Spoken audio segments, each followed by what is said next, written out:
I noticed some bolts were going loose on us, so we ripped it apart. Nice way to start the day off, right, Peter? Fixing? Oh, yeah, absolutely. Sweetest. Boom. Thanks. Go me.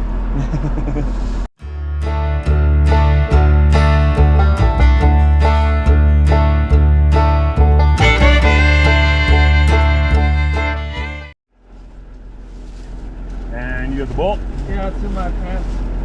Woo! I get to grab your bolt. Here's your scissors. Okay, ramrod.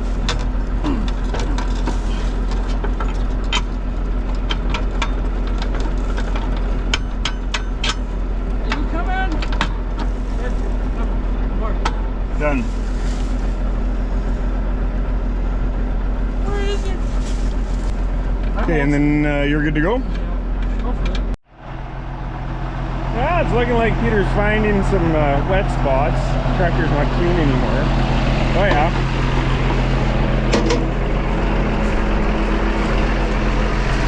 We got 45 acres here, I think is what the field is. 40 acres? 40 acres. This is where our cows, we have pasture in between this piece and our last. Thank you, sir. You're good? And at the end of the year, typically we put all the cows into this 160 acres. 80 of it is in corn, 80 of it is pasture. It's all fenced off.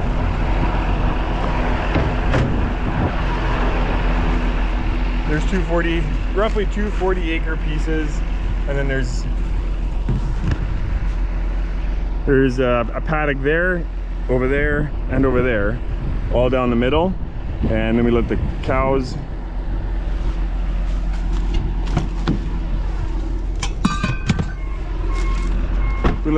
loose on the corn after we combine it until freeze up. So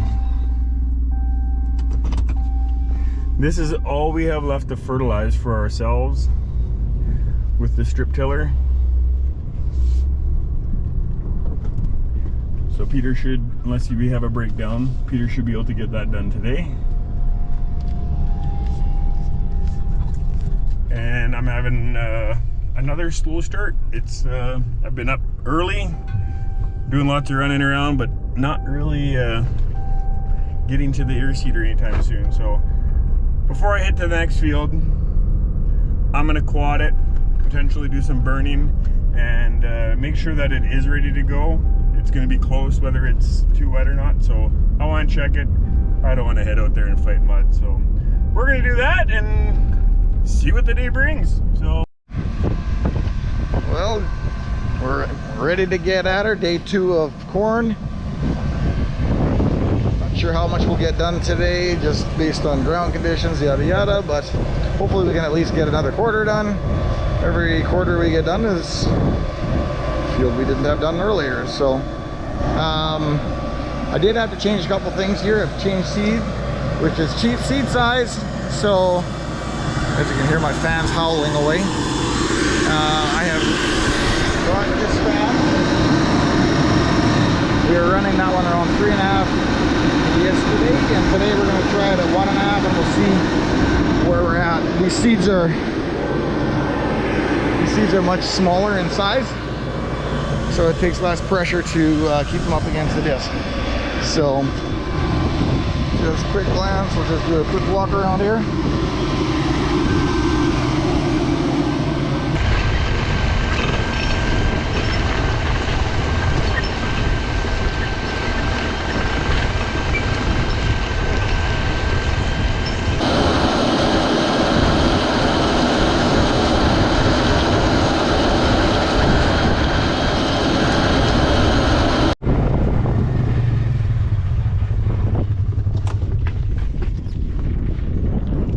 This is the next field we're going to, hopefully. I'm gonna burn, hopefully. Underneath all these straw is just mush. So any areas that I can burn, the Reseeder will have a better time and the crop will have a better time to grow. There's a strong north wind, so it should burn this, hopefully. Okay, today is Friday, May 13th. We're on a small 40-acre piece. This is the second last field I have to do banding down for the boss. And then we're gonna do some custom stuff after this. Actually, we have some soybean ground we gotta rip up yet, but it's we're not gonna put any fertilizer down. But yeah, I'm going pretty good here.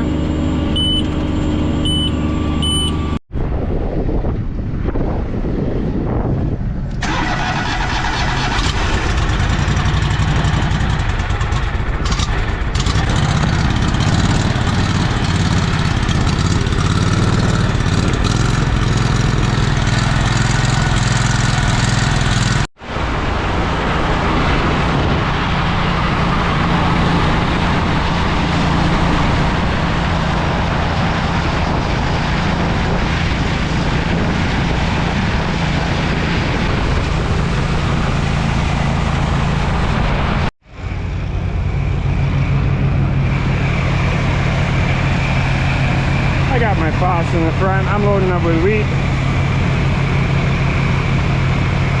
Another one of those days. I'm glad I went out to that field. The field is it's really close to going on the whole thing. I can do the north quarter. I'll do that today, and Monday shouldn't be a problem as long as we don't get rain. I should be able to knock out that. So the fields are getting there. Maybe I'm being too picky, but I hate mucking stuff in. It's just, yeah, hoping to do it right.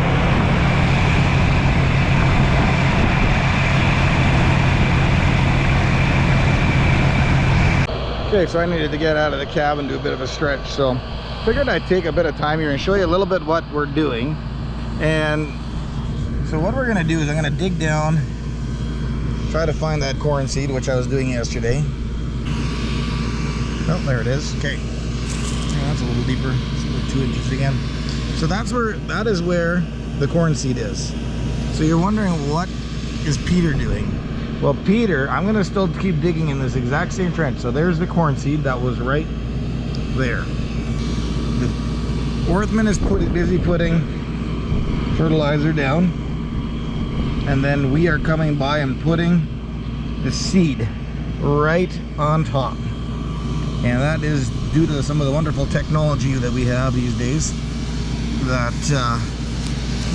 we could literally be doing that. There is no way, as good a driver as I might pretend that I am, there simply is no way in the world that anyone can steer that good on across the whole field. So thank goodness for computers.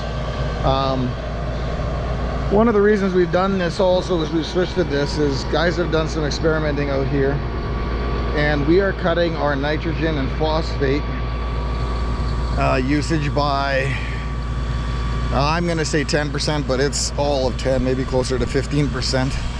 And the reason of that is there's this big area in the middle where there's not going to be corn, where normally we would be putting fertilizer. So usually what grows in the top layer of that is weeds and that kind of thing, so no sense in fertilizing those guys.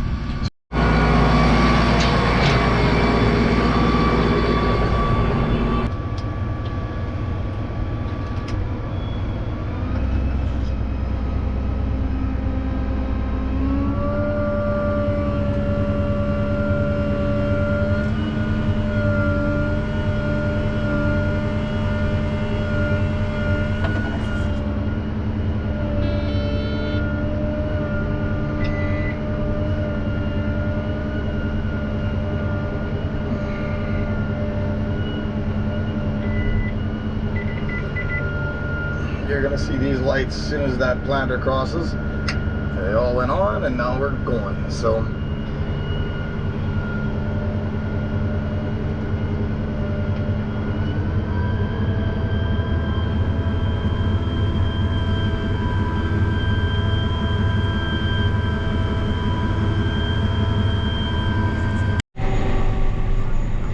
Okay, I am all loaded up. I'm calibrated with the cart full.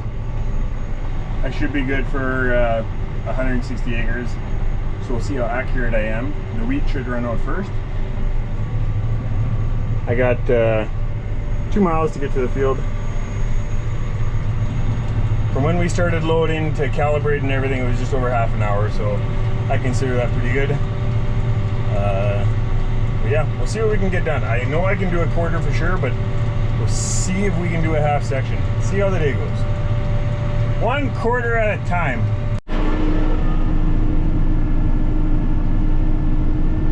All right, we are rolling, and I am loving this monitor. That first field, it took me a bit to get used to the GPS part of it here. But once I've got it figured out, it is it's working awesome. I love it.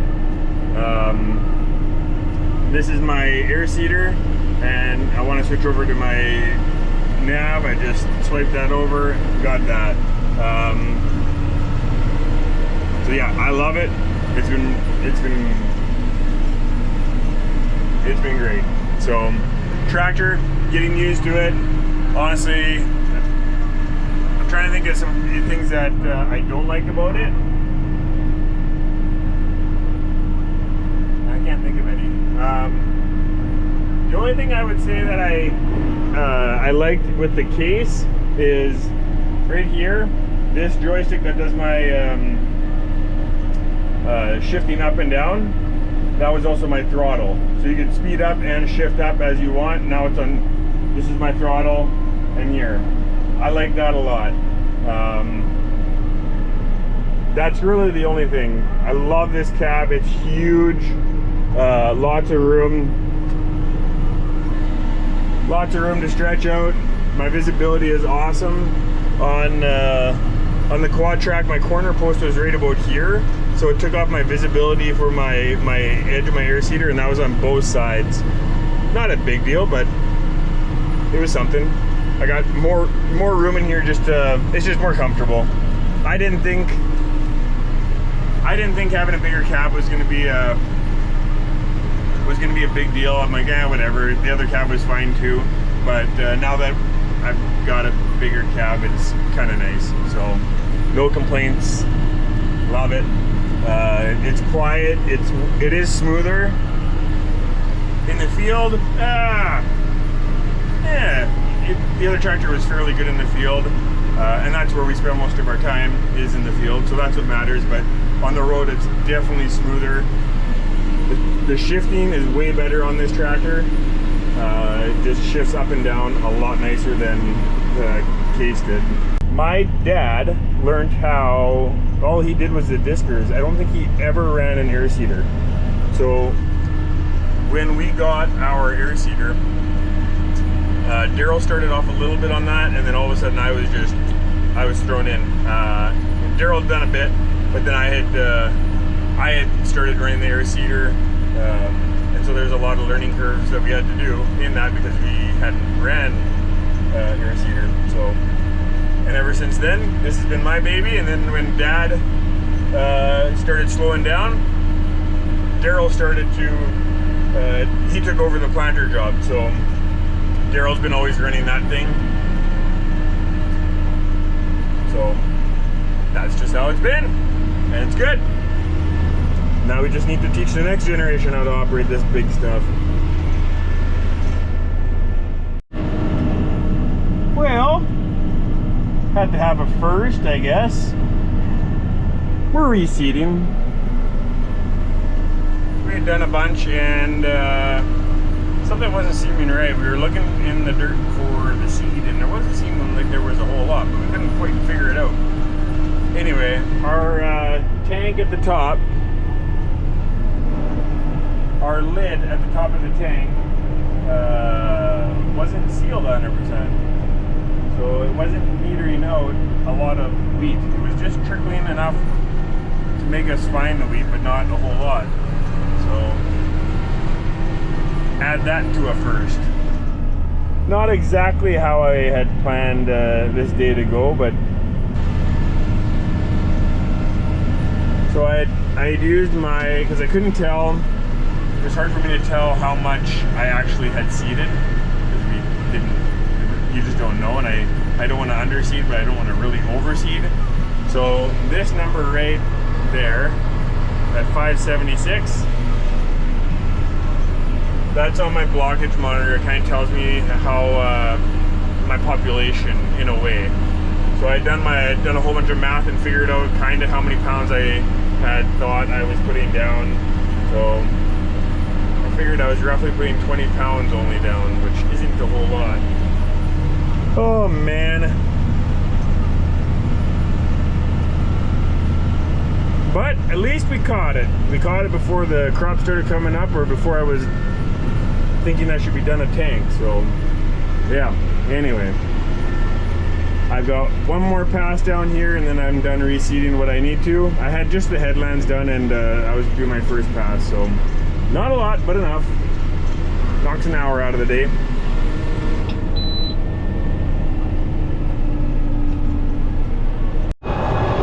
Oh, we've had a good run here. I've done 80 acres, and this field is known for rocks, so I think I got a rock here.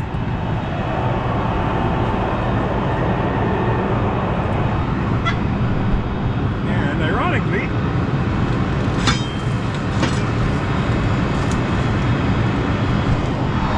I have two at the other end, so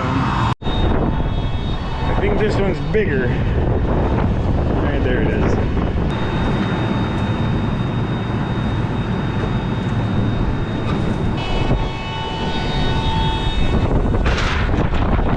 Typically, this whole rack gets filled on this field, no problem.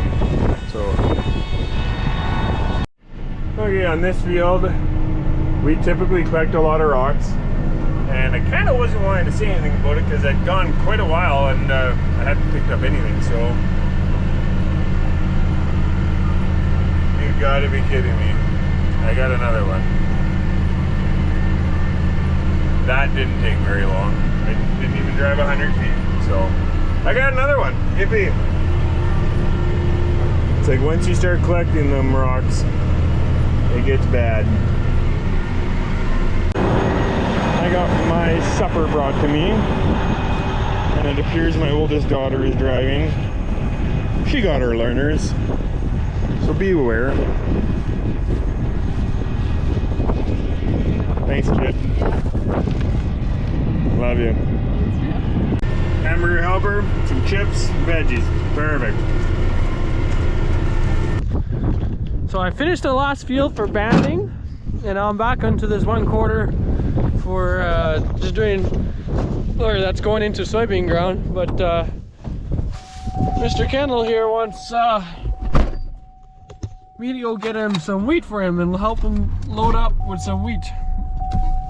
I loaded up with wheat and I'm headed over to Kendall's here so get him loaded up. So we just got him loaded up here. He's right there, the man, the myth, the legend. Hopefully he pulls out of the way for me so that I can get out of here. Well, I'll see what I can do. Put in the gear, low range. Oh, come on.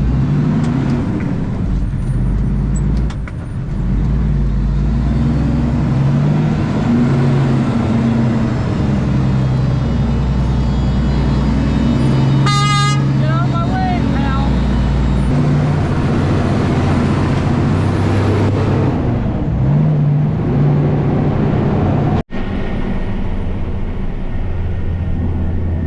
Well, I haven't shown every single time I picked a stone, but that platform on the air cart is getting full.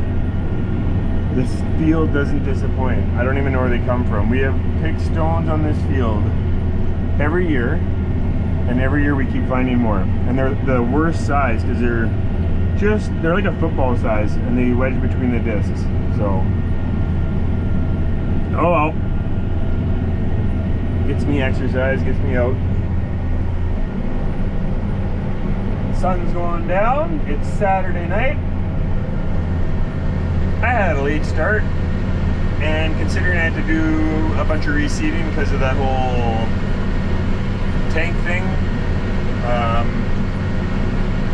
not being pressurized, not a big deal, but it was 25 acres, and I'm glad we caught it. But considering all that, we've done good. I'm sitting at over, well, I got a turn now, so I better do that.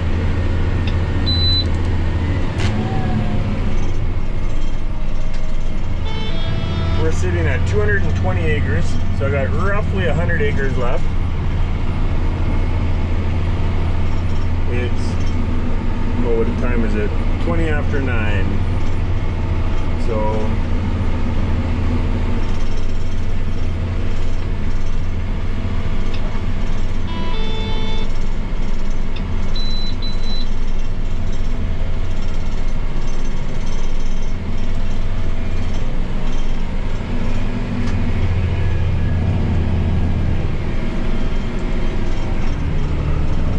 So 20 after 9, and I've got roughly 100 acres left. In theory, I should be able to finish in 2 hours, but I don't think that's gonna happen. I hope I can finish tonight. Well, we're doing it. We got it. I got my last 8 feet. And I got a quarter mile to go, and we're done. It's midnight. We knocked this half section off. Didn't have a great start. Got going late in the afternoon, so sounds like Daryl had a good day. Peter had a good day. Daryl got 190 acres of corn in, and Peter got lots of strip tilling done. So it was a good day. Good way to end the week. So yep, another day of seeding. Hope you enjoyed the video. Thanks for taking the time to watch, and have yourself a good one.